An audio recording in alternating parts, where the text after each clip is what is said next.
Harish, the best academy. Hi friends, welcome to Harish academy.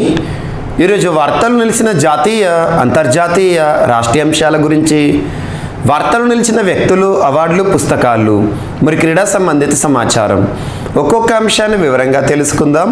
ఈరోజు మన first topic వచ్చేసి దేశంలోనే మొట్టమొదటి రాష్ట్రంగా మరొకసారి తమిళనాడు రాష్ట్రం ప్రత్యేకంగా వార్తల్లోకి వచ్చింది. ఇటీవల తమిళనాడు రాష్ట్రం ముఖ్యంగా వన్యప్రాణి సంరక్షణ విషయంలో తరచూ దేశంలోనే మొట్టమొదటి రాష్ట్రం ఈ వర్డ్స్తో వార్తల్లోకి వస్తుంది. ఇప్పటికే తమిళనాడు రాష్ట్రం దేశంలోనే మొట్టమొదటి రాష్ట్రం 2 వన్యప్రాణులను సంరక్షించే విషయంలో ప్రత్యేకంగా వార్తలు ఇచ్చింది. అదేంటి? ఒకటి dugong. So dugong sea cow అంటాం. సో సీ కవ్ ప్రొటెక్షన్ విషయంలో దేశంలోనే మొట్టమొదటి రాష్ట్రంగా వార్తలు నిలిచిన రాష్ట్రం Tamil Nadu. And at the same time last 2 months back subject to condition ఇంకొక వన్యప్రాణిని సంరక్షించే విషయంలో కూడా దేశంలోనే మొట్టమొదటి రాష్ట్రంగా తమిళనాడు వార్తలకు వచ్చింది. అదేంటి? Slender lorries. సో ఈ 2 జీవులను సంరక్షించే విషయంలో ప్రత్యేకంగా వార్తలు నిలిచింది తమిళనాడు రాష్ట్రం. ఈరోజు మరొక వన్యప్రాణి సంరక్షణ విషయంలో దేశంలోనే మొట్టమొదటి రాష్ట్రంగా తమిళనాడు రాష్ట్రం వార్తలకు వచ్చింది. అదే నీలగిరి థార్. లైక్ ఒక డీర్ లాగా ఉంటుంది, ఒక దుప్పి లాగా ఉంటుంది. సో నీలగిరి థార్ వార్తల్లో ఏదైనా ఒక జీవి మనకు నిలిచింది అంటే ఆ జీవికి సంబంధించి సైంటిఫిక్ నేమ్ ఖచ్చితంగా గుర్తుంచుకోవాలి. సైంటిఫిక్ నేమ్స్ పైనే ఈ జీవుల గురించి కానీ, మొక్కల గురించి కానివ్వండి, వన్యప్రాణులు ఏవి వార్తల్లోకి వచ్చినా కూడా సైంటిఫిక్ నేమ్ పైన క్వశ్చన్స్ అడుగుతారు. సో నీలగిరి థార్ ఈ పదం గుర్తుంచుకోండి, లేదా నీలగిరి థార్ యొక్క సైంటిఫిక్ నేమ్ గుర్తుంచుకోండి. సో నీలగిరి ట్రాగస్ హైలోక్రియస్ ఇటీవల వార్తలోకి వచ్చింది. దాని సంరక్షణను చేపడుతున్న ప్రత్యేక ప్రాజెక్టుతో వార్తలు నిలిచిన రాష్ట్రం ఏది? దేశంలోనే మొట్టమొదటిసారి అంటారు తమిళనాడు రాష్ట్రం. సో తమిళనాడు రాష్ట్ర ప్రభుత్వం ఒక ప్రత్యేక ప్రాజెక్ట్ని ప్రారంభించింది. ఆ ప్రాజెక్టు కోసం ప్రత్యేకంగా 25.14 కోట్ల రూపాయల నిధులను కూడా వెచ్చిస్తుంది. అంటే ఈ నీలగిరి తార్ని సంరక్షించడానికి, అంతరించిపోతున్న నీలగిరి తార్లను సంరక్షించడానికి ప్రత్యేక ప్రాజెక్టుతో వార్తలు నిలిచిన రాష్ట్రం తమిళనాడు. ఈ పాయింట్ గుర్తుంచుకోండి, సరిపోతుంది. So Tamil Nadu launches special project to conserve Nilgiri tahr అనే జీవిని సంరక్షించడానికి ప్రత్యేక ప్రాజెక్ట్ని ప్రారంభించింది తమిళనాడు రాష్ట్రం. The scheme to be implemented at cost of ఎంత మొత్తం ఖర్చుతో ఈ స్కీమ్ని ప్రాజెక్ట్ని అమలు చేస్తుంది తమిళనాడు రాష్ట్ర ప్రభుత్వం అంటే 25.14 crore will be India's first దేశంలోనే మొట్టమొదటి, ప్రపంచంలోనే మొట్టమొదటి. ఇటువంటి పదాలతో ఏ అంశాలు వార్తల్లోకి వచ్చినా అవి ఇంపార్టెంట్ ఎగ్జామినేషన్ పాయింట్ ఆఫ్ వ్యూలో. So India's first project to conserve Nilgiri tahr, ఇది గుర్తుంచుకోండి. అంతకుముందు మనం డిస్కస్ చేసిన ఈ పాయింట్స్ కూడా లింక్ చేసుకోండి. ముఖ్యంగా వన్యప్రాణుల సంరక్షణ విషయంలో ఏ టాపిక్ వార్తల్లోకి వచ్చినా అది ఎగ్జామినేషన్ పాయింట్ ఆఫ్ వ్యూలో వెరీ వెరీ ఇంపార్టెంట్. సో వీటి నుండి ఎగ్జామినేషన్లు అడుగుతున్నారు రెగ్యులర్గా. సో అంతకుముందు మనం డుగాంగ్ సీ కవ్ కన్జర్వేషన్ కోసం, అంటే పరిరక్షణ కోసం ప్రత్యేకంగా కన్జర్వేషన్ సెంటర్ని ప్రారంభించిన రాష్ట్రం తమిళనాడు రాష్ట్రం. And last 2 months back slender loris monkey type ఉంటుంది, దాని కన్జర్వేషన్ యాక్టివిటీస్. అండ్ ఇటీవల దేశంలోని మొట్టమొదటి రాష్ట్రంగా మెరైన్ ఎలైట్ టాస్క్ ఫోర్స్ అనే అంశంతో కూడా తమిళనాడు రాష్ట్రం వార్తల్లోకి వచ్చింది. సో ఇటువంటి అంశాలు. దేశంలో మంచు చిరుతల సంరక్షణ అనగానే ఉత్తరాఖండ్ రాష్ట్రం గుర్తుకు రావాలి. ఇటువంటివి వెరీ వెరీ ఇంపార్టెంట్ వన్యప్రాణులకి సంబంధించి. ఇక తమిళనాడు విషయానికి వస్తే తరచూ వార్తల్లోకి వస్తున్న రాష్ట్రం తమిళనాడుకు సంబంధించి ఐఐటి మద్రాస్ రెగ్యులర్గా వార్తల్లోకి వస్తుంది. ఐఐటి మద్రాస్ పైన ప్రత్యేక శ్రద్ధ చూపండి. And at the same time ఇటీవల తమిళనాడు రాష్ట్రం ఆర్టికల్ 42 సంబంధిత అంశంతో వార్తల్లోకి వచ్చింది. రైట్ టు సిట్ అనే అంశంతో వార్తల్లోకి వచ్చింది. And at the same time Tamil Nadu రాష్ట్రం యొక్క ముఖ్యమంత్రి ప్రస్తుతం ఎంకే స్టాలిన్ గారు రాసిన తన ఆత్మకథ ఆటోబయోగ్రఫీ, దాని పేరేంటి? ఉంగలిల్ ఒరువన్, వన్ అమాంగ్ యూ, మీలో ఒకరిని అనే ఒక పుస్తకం కానివ్వండి. దీంతో పాటు ఇల్లం తేడి కల్వి అనే ఒక ఎడ్యుకేషన్ ఎట్ డోర్ స్టెప్ అనే అంశము. And at the same time ఇటీవల కాలంలో మక్కలై తేడి మరుతువం అనే ఒక ప్రోగ్రామ్ కానివ్వండి. And at the same time Makkalai Thedi Maruthuvam అంటే ఏంటంటే health at doorstep. And at the same time ఇటీవల Innuyir Kappom Nammai Kaakkum 48 good samaritans scheme అనే అంశం, మీందు మంజప్పై అనే ఒక స్కీమ్ కానివ్వండి, ఇటువంటి అంశాలు. వీటితో పాటు రిమైనింగ్ తమిళనాడు రాష్ట్రం ఏ టాపిక్స్తో అయితే వార్తలకు వచ్చిందో వాటిని లింక్ చేస్తూ చూడండి. సో ఇదొకటి మనకి ఇంపార్టెంట్ ఈరోజు. అండ్ నెక్స్ట్, దేశంలోనే మొట్టమొదటిసారి ఆర్మీ అవసరాల కోసం ప్రత్యేకంగా 3D హౌజ్లను నిర్మించడం అనే ఒక అంశం వార్తలోకి వచ్చింది. ఆర్మీ అవసరాల కోసం అహ్మదాబాద్ సిటీ అని గుర్తుంచుకోండి. సో ఇక్కడ టాపిక్ చూసేసి దాని యొక్క వివరణ చెప్తాను. So the army is now offering India's first 3D printed houses. 3D printed house అంటే ఏంటి? కామన్గా మనం ఏదైనా నిర్మాణాన్ని చేపట్టాలంటే ఇట్ టేక్స్ లాంగ్ టైం, చాలా సమయంతో కూడుకొని ఉంటుంది నిర్మాణాలు. ఎందుకంటే పునాది నిర్మించాలి, దాని తర్వాత గోడలు, దాని తర్వాత పాలిషింగ్, ఎవ్రీథింగ్, అదంతా కూడా టైం టేకింగ్. ఇక్కడ 3D concrete printing technology. 3D concrete printing technology అంటే ఏంటంటే, మనకు కామన్గా ఏదైనా ఒక ప్రింట్ తీయాలనుకుంటే మనం సిస్టంలో ఒక డిజైన్ డ్రా చేసేసి CAD design, computer aided design, ఒక డిజైన్ డ్రా చేసేసి ప్రింట్ తీస్తారు. ఎవరైనా ఇంజనీర్స్ అయినా కూడా ప్రింట్ తీస్తే ఏమొస్తుంది, పేపర్ పైన మనకు దానికి సంబంధించిన నమూనా వస్తుంది. కానీ ఇక్కడ అవుట్పుట్ ఏదైతే ఉంటుందో ప్రింటర్ స్థానం నుండి మనకు నేరుగా కాంక్రీట్ విడుదలై ఇల్లు అనేది నిర్మాణం అవుతుంది. అటువంటి టెక్నాలజీ. సో దేశంలోనే మొట్టమొదటి 3D ప్రింటెడ్ హౌజెస్ ఎక్కడనంట? అహ్మదాబాద్ కంటోన్మెంట్. కంటోన్మెంట్ అనగానే మనకి ఏం గుర్తుకు రావాలి?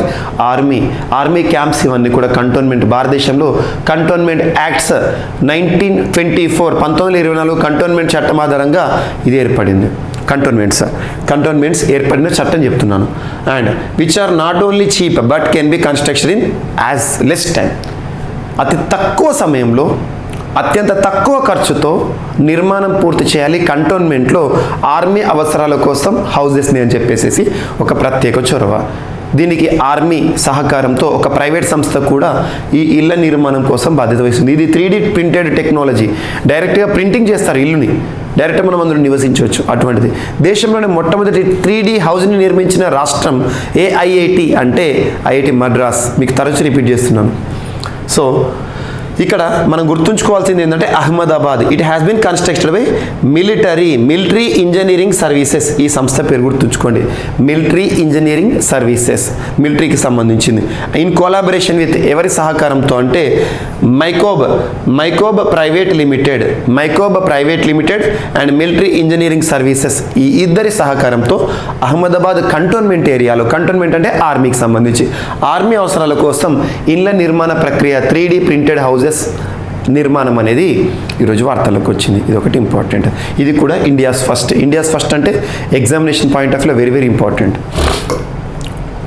అండ్ నెక్స్ట్, మొట్టమొదటి ఇప్పటివరకు భారతదేశంలోనే ఒక బీచ్ ఫెస్టివల్, ఇది ఇంటర్నేషనల్ బీచ్ ఫెస్టివల్.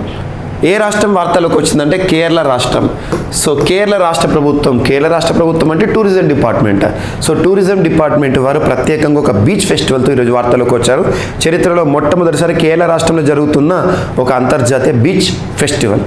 సో బేకాల్, ఇది గుర్తుంచుకోండి, బేకాల్ ఇంటర్నేషనల్ బీచ్ ఫెస్టివల్ సంబంధిత అంశంతో వార్తలు నిలిచిన రాష్ట్రం ఏది ఇటీవల అంటే కేరళ రాష్ట్రం. సో దాదాపు 10 రోజుల పాటు డిసెంబర్ 24న ఈ బీచ్ ఫెస్టివల్ ప్రారంభమైంది అండ్ జనవరి 2 వరకు ఈ బీచ్ ఫెస్టివల్ జరుగుతూనే ఉంటుంది కేరళ టూరిజం డిపార్ట్మెంట్ వారి ఆధ్వర్యంలో. సో బీచ్ ఫెస్టివల్, కేరళ అంటేనే మనకు Malabar Coast, northern Malabar Coast ప్రాంతంలోని బీచెస్లో ఈ బీచ్ ఫెస్టివల్ జరుగుతుంది. బీచ్లపైన అవగాహన, బీచ్ల సంరక్షణ, బీచ్లను ఏ విధంగా అట్రాక్టివ్ ప్రదేశాలుగా తీర్చిదిద్దడం, ఇటువంటి అంశాలను ఆధారంగా చేసుకొని కేరళ రాష్ట్ర ప్రభుత్వం నిర్వహిస్తున్న beach festival. And beach festival పక్కన పెడితే మనకు బీచెస్ గురించి బ్లూ ఫ్లాగ్ సర్టిఫికేషన్ అనే అంశం very very important. Examination point of వ్యూలో బ్లూ ఫ్లాగ్ సర్టిఫికేషన్ పైన క్వశ్చన్స్ అడుగుతూ ఉన్నారు రెగ్యులర్గా. బ్లూ ఫ్లాగ్ సర్టిఫికేషన్, భారతదేశంలో ఇప్పటి వరకు దాదాపు 12 బీచ్లకి బ్లూ ఫ్లాగ్ సర్టిఫికేషన్ గుర్తింపు ఉంది, బీచ్లకి ఇచ్చే గుర్తింపు. సో కేరళ రాష్ట్రం మనకు కేరళ రాష్ట్రంలోని బీచెస్ అనగానే ఇంకొకటి గుర్తుకు రావాల్సింది ఏంటంటే అక్కడ బీచ్లో ఉండే శాండ్ ఏదైతే ఉంటుందో అవి తోరియం నిల్వలకు ప్రత్యేక మోనజైట్ శాండ్, అదొకటి ఇంపార్టెంట్. ఓకేనా? సో ఇదొకటి మనకు ఈరోజు కేరళకి సంబంధించి. అండ్ బ్లూ ఫ్లాగ్ సర్టిఫికేషన్ సంబంధించి కేరళ రాష్ట్రంలో కప్పాడ్ బీచ్ కప్పాడు బీచ్ ఇప్పటికే బ్లూ ఫ్లాగ్ సర్టిఫికేషన్ పొందిన ఒక బీచ్ కేరళ రాష్ట్రంలో ఉంది. సో గుర్తుంచుకోండి, 12లో ఒకటి కేరళలో ఉంది.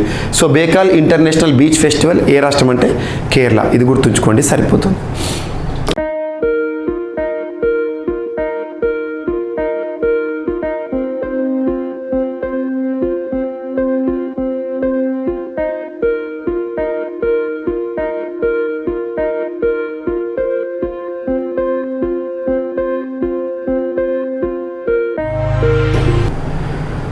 Okay, next. So IISc Bengaluru ఈరోజు ప్రత్యేకంగా ఒక వేదికగా నిలుస్తూ వార్తల్లోకి వచ్చింది. ముఖ్యంగా దేనికి సంబంధించి అంటే G20 ప్రస్తుతం భారత్ అధ్యక్షతన G20 పనిచేస్తుంది. ఈ సంవత్సరం అంతా కూడా డిసెంబర్ 1 నుండి next year November last day వరకు G20 దేశాలన్నీ భారత్ అధ్యక్షతన నడుస్తాయి. ఇటీవల ఇండోనేషియా నుండి భారత్ అధ్యక్ష బాధ్యతలను స్వీకరించింది. 18th G20 శిఖరాగ్ర సమావేశాలు భారతదేశంలో జరగబోతున్నాయి. G20 భారత్ అధ్యక్షతన. సో అద్భుతం. ఈ 2023 సంవత్సరం భారత్కి చాలా అద్భుతం. ముఖ్యంగా ఇప్పటికే డిసెంబర్ 2022కి UNSCలో భారత్ అధ్యక్ష హోదాలో ఉంది 1 month. And G20 SCO 1 year అధ్యక్ష హోదా. అండ్ దాంతోపాటు వసనార్ అరేంజ్మెంట్కి భారత అధ్యక్షతన. ఇవన్నీ గుర్తుంచుకోండి. భారత అధ్యక్షతన ఉన్న కూటమిల గురించి ఎగ్జామినేషన్లో క్వశ్చన్ చేయొచ్చు. సో ఇక్కడేమంటున్నాను, IISc Bengaluru to be G20 science working groups secretariat. G20కి సంబంధించి సైన్స్ వర్కింగ్ గ్రూప్ ఉంటుంది కదా, అంటే డిఫరెంట్ గ్రూప్స్ ఉంటాయి G20కి సంబంధించి పరిశుద్ధంలో భాగంగా.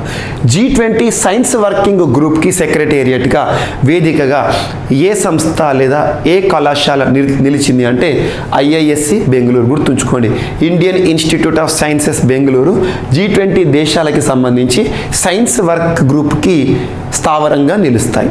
ఇది ఒకటి ఇంపార్టెంట్. డైరెక్ట్ ఈ సెంటెన్స్ గుర్తుంచుకొని, ఇంతకు మించి ఎగ్జామినేషన్లో క్వశ్చన్ అడగరు. అంటే G20కి సంబంధించి సైన్స్ ప్రతినిధులు ఎవరైతే ఉంటారో వారికి ఇది ఒక హెడ్ క్వార్టర్గా పనిచేస్తుంది 1 year మొత్తం కూడా. ఇది ఒకటి important. And next, Bharat Australia free trade agreement అమల్లోకి వచ్చింది. సో అమల్లోకి రావడం జరిగింది. అమల్లోకి వచ్చిన భారత్ ఆస్ట్రేలియా వాణిజ్య ఒప్పందం, ఫ్రీ ట్రేడ్ అగ్రిమెంట్. ఈ ఒప్పందంతో భారతదేశంలో జౌలి, తోలు వంటి దేశీయ ఉత్పత్తులు సుంకాల రహితంగా లభించనున్నాయి. సో చూద్దాం. భారత్ ఆస్ట్రేలియా మధ్య కుదిరిన మధ్యంతర స్వేచ్ఛా వాణిజ్య ఒప్పందం ఫ్రీ ట్రేడ్ అగ్రిమెంట్ నిన్నటి నుండి అమల్లోకి వచ్చింది. ఫలితంగా ఆస్ట్రేలియా విపణిలో జౌలి, తోళ్ళు వంటి వేలాది దేశీయ ఉత్పత్తులు సుంకాల రహితంగా, అంటే ట్యాక్స్ ఫ్రీగా సుంకాల రహితంగా లభించినాయి. అంటే వాటి ధర తగ్గుతుంది అన్నట్టు మనకి. ఈ ఒప్పందంతో వచ్చే 5 ఏళ్లలో ద్వైపాక్షిక వాణిజ్యం దాదాపు రెట్టింపై 45 నుండి 50 బిలియన్ల డాలర్లకు చేరవచ్చని ఎగుమతిదారులు, పరిశ్రమ వర్గాలు అంచనా వేస్తున్నాయి. ఈ ఏడాది ఏప్రిల్ 2న the economic cooperation and trade agreement పై ఇరు దేశాలు సంతకం చేశాయి ఏప్రిల్ 2 రోజున. దీంతో జౌలి, తోళ్ళు, ఫర్నిచర్, ఆభరణాలు, పరికరాలు సహా 6,000కు పైగా విభాగాల్లో భారత్ ఎగుమతులపై పన్నులు ఉండవు. సో జౌలి, దుస్తులు వంటి కార్మిక ఆధారిత రంగాలు, కొన్ని వ్యవసాయ, మత్స్య ఉత్పత్తులు, తోలు, పాదరక్షలు, ఫర్నిచర్, క్రీడా వస్తువులు, ఆభరణాలు, విద్యుత్ ఉత్పత్తులు లబ్ధి పొందనున్నాయి. జస్ట్ గుర్తుంచుకోండి, భారత్ మరియు ఆస్ట్రేలియా మధ్య వాణిజ్య సంబంధాలు మరింత పెరుగుతాయి, విస్తృతం అవుతున్నాయి. ఈ ఒప్పందం అమల్లోకి వచ్చింది. సో ఇక్కడ మనం ఏం చేయాలంటే ఇండియా ఆస్ట్రేలియా సంబంధాలపైన ప్రత్యేక శ్రద్ధ చూపండి. ఇండియా ఆస్ట్రేలియాకి సంబంధించి ఇటీవలే ఒక మొదటి అంశం వార్తలోకి వచ్చింది. మొట్టమొదటిది ఆస్ట్రాహిండ్ విన్యాసం. ఆస్ట్రాహిండ్ ఆస్ట్రేలియా, ఇండియా మధ్య జరిగే సైనిక విన్యాసాలు ఈ సంవత్సరం మొదటిగా జరిగాయి, మొన్న రీసెంట్గా. సో ఇటువంటి లింక్ చేస్తూ చూడండి. And next, high commission of India in London. So ఇక్కడ ఏం లేదు, భారతదేశము 2 కాన్సులేట్లను, ఒకటేమో మాల్దీవ్స్లో, ఒకటి యూరప్లోని లిథువేనియాలో ఏర్పాటు చేయబోతోంది. ఐక్యరాజ్య సమితి మెంబర్ కంట్రీస్ ఏవైతే ఉంటాయో, యుఎన్లో మెంబర్ కంట్రీస్ ఏవైతే ఉంటాయో అన్ని దేశాల్లో కూడా కామన్గా ఒక్కొక్క కన్సల్ట్ ఏదైతే ఉంటుందో, కన్సులేట్స్ అంటాం. కన్సులేట్స్ అంటే భారతదేశం యొక్క బ్రాంచ్ అన్నట్టు. అక్కడ ఒక్కొక్క దేశంలో ఉంటుంది. ఇండియా కాన్సులేట్ అమెరికాలో ఉండడం, ఇండియా కాన్సులేట్ ఆస్ట్రేలియాలో ఉండడం, ఇవి వింటూ ఉంటాం మనం. సో ఐక్యరాజ్య సమితిలోని సభ్య దేశాల్లో కాన్సులేట్లని సభ్య దేశాలన్నీ ఒక్కొక్క దేశంలో ఏర్పాటు చేస్తూ ఉంటాయి. అందులో భాగంగా భారత్ 2 కొత్త కాన్సులేట్లని ఒకటేమో మాల్దీవ్స్లో ఒకటేమో లిథువేనియాలో ఏర్పాటు చేయడానికి ఇటీవల కేంద్ర కేబినెట్ ఆమోదం తెలిపింది. అంటే ఇక్కడ కూడా మనం కొత్త కాన్సులేట్లను భారతదేశానికి సంబంధించిన రాయబార కార్యాలయాలను చూస్తామన్నట్టు. ఇదొకటి important. So responding to query by parliamentary panel on India having only resident missions in 48 countries out of 193 UN member nations, Centre on Tuesday said, gata mangalam cheppindi, the cabinet has approved the opening of new consulates in Maldives and Lithuania. And హిస్టరీకి సంబంధించి పురాతన ఆనవాళ్ళు బయటపడ్డాయి. So ఎప్పుడైనా గుర్తుంచుకోండి, మన చరిత్రకు నిలువుటద్దంగా నిలిచిన ఆధారాలు ఏవైనా తవ్వకాల్లో బయటపడ్డా పురాతన ప్రాంతాలను ఆర్కియాలజిస్టులు ఎక్స్కవేట్ చేసిన పడిపోయిన ప్రత్యక్షత చూపండి. సో ఇక్కడ చూడండి, 8వ శతాబ్దం నాటి తెలుగు శాసనాన్ని గుర్తించారు ఆర్కియాలజిస్టులు. ప్రకాశం జిల్లా మార్కాపురం మండలంలోని వేములకోటలో 8వ శతాబ్దం నాటి తెలుగు శాసనం లభించిందని తెలంగాణ జనగామకు చెందిన కొత్త చరిత్ర బృందం పరిశోధకులు చెప్పారు. ఏం లేదు, ప్రకాశం జిల్లా మార్కాపురం మండలంలోని వేములకోటలో 8వ శతాబ్దం నాటి తెలుగు శాసనం లభించింది. ఇది గుర్తుంచుకోండి చాలు. ఇటీవల 8వ శతాబ్దం నాటి తెలుగు శాసనం ఎక్కడ లభించిందంటే ప్రకాశం జిల్లా మార్కాపురం మండలం వేములకోట అనే ఒక ప్రాంతంలో. ఇది గుర్తుంచుకోండి సరిపోతుంది. ఇటీవల కాలంలో అంతర్జాతీయంగా కూడా ఇటువంటి ఎక్స్కవేషన్స్ తరచూ మనం చూస్తున్నాం. ఎక్కువగా ఇజ్రాయిల్లో, పాలస్తీనాలో పురాతన తవ్వకాలు ఏవైతే ఉంటాయో వార్తలకు వచ్చాయి. అటువంటివి పురాతన కోడిగుడ్డు 1000 సంవత్సరాల క్రితం నాటి కోడిగుడ్డు అనే అంశం, ఇటువంటివి ఆల్కహాల్ తయారీ కేంద్రం 2000 సంవత్సరాల క్రితం నాటిది ఇవన్నీ. అండ్ డ్రాగన్ మ్యాన్ ఆనవాలు అని చెప్పేసి చైనా, అండ్ నెషర్ రామ్లా అని చెప్పేసి ఇజ్రాయిల్. అండ్ ఇటీవల కాలంలో పోలాండ్లో ప్రెగ్నెంట్ మమ్మీ బయటపడింది. ఇటువంటివి ప్రత్యేకంగా చూడండి. అండ్ నెక్స్ట్, భారత పట్టాలపైకి హైడ్రోజన్ రైలు అనే అంశం వార్తల్లోకి వచ్చింది. భారత పట్టాలపైకి హైడ్రోజన్ రైలు. సో వాతావరణ మార్పులకు చెక్ పెట్టేలా, ప్రజా ఆరోగ్యానికి మేలు చేసేలా భారతీయ రైల్వే శాఖ సరికొత్త అడుగులు వేస్తుంది. స్వదేశీ పరిజ్ఞానంతో అంటే ఇండిజీనస్ అనే అంశం ఎక్కడ వార్తలకు వచ్చినా that is the word that you have to concentrate. Indigenous పరిజ్ఞానంతో, స్వదేశీ పరిజ్ఞానంతో రూపొందించిన దేశ తొలి హైడ్రోజన్ రైలును కొత్త సంవత్సరంలో ఆవిష్కరించబోతున్నారు. కాలుష్యకారక డీజిల్ ఇంజన్ల స్థానంలో వీటిని ప్రవేశపెట్టబోతోంది భారత ప్రభుత్వం. సో సంప్రదాయ రైలుతో పోలిస్తే ఇది చిన్నగా ఉంటుంది. అందులో 6 నుండి 8 కోచ్లు మాత్రమే ఉంటాయని రైల్వే మంత్రి సంకేతాలు ఇచ్చారు. అశ్విని కుమార్ వైష్ణవ్ గారు ప్రస్తుతం రైల్వే మంత్రిగా ఉన్నారు. సో దేశంలో త్వరలో హైడ్రోజన్ రైలుని చూస్తాం. హైడ్రోజన్ ఇంధనంగా వాడుకొని నడిచే రైలు అని గుర్తుంచుకోండి. ఎందుకు ఉద్దేశం? ప్రస్తుతం పర్యావరణ సంరక్షణ అనేది ప్రపంచంలో ఒక ట్రెండింగ్. అందులో భాగంగా భారత్ కూడా చాలా వేదికలపైన ప్రామిస్ చేసింది, ప్రమాణాలు చేశారు. సో ఇటువంటివి నిలుపుకోవడం ఇవన్నీ కూడా ముఖ్యం. And India assisted Mangdechhu hydro electric project handed over to Bhutan. So భూటాన్లో నిర్మితమైన ఒక హైడ్రో ఎలక్ట్రిక్ ప్రాజెక్ట్, దాని పేరు ఏంటంటే మాంగ్డెచ్చు. గుర్తుంచుకోండి, ఎగ్జామ్లో అడగవచ్చు. ఇటీవల వార్తలు నిలిచిన మాంగ్డెచ్చు హైడ్రో ఎలక్ట్రిక్ ప్రాజెక్ట్, ఒక పవర్ ప్రాజెక్ట్ ఏ దేశంలో ఉంది అంటారు. సో భూటాన్లో దీని నిర్మాణం భారత సహకారంతో ఈ నిర్మాణం పూర్తయింది. యాక్చువల్గా 2012 సంవత్సరంలో మాంగ్డెచ్చు హైడ్రో ఎలక్ట్రిక్ ప్రాజెక్ట్ నిర్మాణ పనులను ప్రారంభించడం జరిగింది. సో భారత్ సహకారంతో భారత్ నిర్మించింది. సింపుల్గా చెప్పాలంటే 2012లో నిర్మాణం ప్రారంభమైంది. అండ్ అఫీషియల్గా 2019 సంవత్సరంలో భారత ప్రధాని నరేంద్ర మోదీ గారు ఈ మాంగ్డెచ్చి హైడ్రో ఎలక్ట్రిక్ ప్రాజెక్ట్ని అధికారికంగా అక్కడ లాంచ్ చేశారు. సో దాని యొక్క నిర్మాణ పనులు పూర్తయి ఇటీవల భారత ప్రభుత్వము భూటాన్ ప్రభుత్వానికి మాంగ్డెచ్చు హైడ్రో ఎలక్ట్రిక్ ప్రాజెక్ట్ని హ్యాండ్ ఓవర్ చేసేశారు. ఇదొకటి ఇంపార్టెంట్. సో ఇటువంటి అంశాలను ప్రత్యేకంగా చూడండి. ఎగ్జామినేషన్ పాయింట్ ఆఫ్ వ్యూ కొన్ని ప్రత్యేకమైన ప్రశ్నలు అడుగుతారు. భారత సహకారంతో అంతర్జాతీయ అంశాలు, ఏ దేశం బెనిఫిట్ అవుతుంది, ఇటువంటివి ప్రత్యేకంగా చూడండి. అండ్ మీకు ఇటువంటి టాపిక్స్ మీకు రెగ్యులర్గా ప్రవీణ్ సార్ క్లాసెస్ యూట్యూబ్ ఛానల్లో అందుబాటులోకి తెస్తున్నాను. Praveen sir classes YouTube channel. ఇప్పటివరకు సబ్స్క్రైబ్ చేసుకోకపోతే ఈ ఛానల్ని సబ్స్క్రైబ్ చేసుకోండి. మీకు రెగ్యులర్గా ఇందులో కొన్ని లైవ్ క్లాసెస్ని తీసుకొస్తున్నాను, Praveen sir classes YouTube channel. So మీకు రీసెంట్గా GI ట్యాక్స్కి సంబంధించి కానీ, ఇండిసెస్ పైన కానివ్వండి, ఇంతకుముందు చెప్పిన భద్రతా మండలి, ఐక్యరాజ్య సమితికి సంబంధించి కానివ్వండి, G20 కానివ్వండి, ఇటువంటి అంశాలు తీసుకొచ్చాను లైవ్లో, చూడండి ఒకసారి. అండ్ నెక్స్ట్ క్రీడలకి సంబంధించి 2036 సంవత్సరం ఒలింపిక్స్కి భారత్ బిడ్. అంటే 2036 ఒలింపిక్స్ని భారత్ ఆతిథ్యంలో నిర్వహించడానికి, భారతదేశంలో నిర్వహించడానికి భారత ప్రభుత్వం రిక్వెస్ట్ చేస్తుంది. సో ఇక్కడ ఒలింపిక్స్ నిర్వహణ అనేది అద్భుతం. ఏ దేశమైనా సరే ఒలింపిక్స్ నిర్వహిస్తుంది అంటే ప్రతిష్టాత్మక విశ్వ క్రీడల నిర్వహణ అంటే మామూలు విషయం కాదు. మనకు 2020 సంవత్సరం టోక్యో ఒలింపిక్స్ కానీ ముగిసింది 2021లో కరోనా కారణంగా ఒక సంవత్సరం డిలే అయింది. తర్వాత రానున్న ఒలింపిక్స్ మనం చూస్తూ ఉంటాం, ప్యారిస్ ఒలింపిక్స్ అని చెప్పేసేసి, లాస్ ఏంజలీస్ ఒలింపిక్స్ అని చెప్పేసేసి, బ్రిస్బేన్ ఒలింపిక్స్ అని చెప్పేసి క్రీడా వేదికలు ఇవన్నీ కూడా నేను చెప్పేవి 2024, 2028, 2032 క్రీడా వేదికలు. ఇందాక చెప్పిన ప్యారిస్ కానివ్వండి, లాస్ ఏంజలీస్ కానివ్వండి, బ్రిస్బేన్ కానివ్వండి, ఇవి ఒలింపిక్స్. దాని తర్వాత 2036 సంవత్సరంలో భారత ఆతిథ్యంలో ఒలింపిక్స్ని నిర్వహించడానికి భారత ప్రభుత్వం హక్కులను పొందడానికి అభ్యర్థన చేస్తున్నారు ఒలింపిక్స్ కమిటీకి. ఇది ఇంపార్టెంట్. 2036 ఒలింపిక్స్ ఆతిథ్య హక్కుల బిడ్ని గట్టిగా పరిశీలిస్తున్నట్లు కేంద్ర క్రీడల మంత్రి. సో కేంద్ర క్రీడల మంత్రి అంటున్నాను, మినిస్ట్రీస్ కూడా గుర్తుంచుకోండి. కేంద్ర క్రీడా శాఖ మంత్రి ఎవరు అంటారు, రైల్వే శాఖ మంత్రి ఎవరు అంటారు, పోర్ట్ఫోలియోస్ గుర్తుంచుకోండి, ఎగ్జామినేషన్ అడుగుతున్నారు. కేంద్ర క్రీడల మంత్రి అనురాగ్ ఠాకూర్ గారు తెలిపారు. ఒలింపిక్స్కి ఆతిథ్యం ఇచ్చేందుకు ఇది సరైన సమయం అని అనురాగ్ ఠాకూర్ చెప్పారు. ప్రతి రంగంలో భారత పతాక శీర్షికలు నిలుస్తున్నప్పుడు క్రీడలో ఎందుకు ఉండకూడదు? 2036 ఒలింపిక్స్ బిడ్ని భారత్ గట్టిగా పరిశీలిస్తోందని అనురాగ్ ఠాకూర్ చెప్పారు. సో అహ్మదాబాద్ వేదిక ఒలింపిక్స్కు భారత్ బిడ్లు దాఖలు చేసే అవకాశం ఉందంట. వచ్చే 3 ఒలింపిక్స్లకు Paris, Los Angeles, Brisbane. So 2024, 2028, 2032 వరకు షెడ్యూల్ అయిపోయింది. సో విన్యూస్ 2036లో భారత్ నిర్వహించడానికి అడుగులు వేస్తుందంట.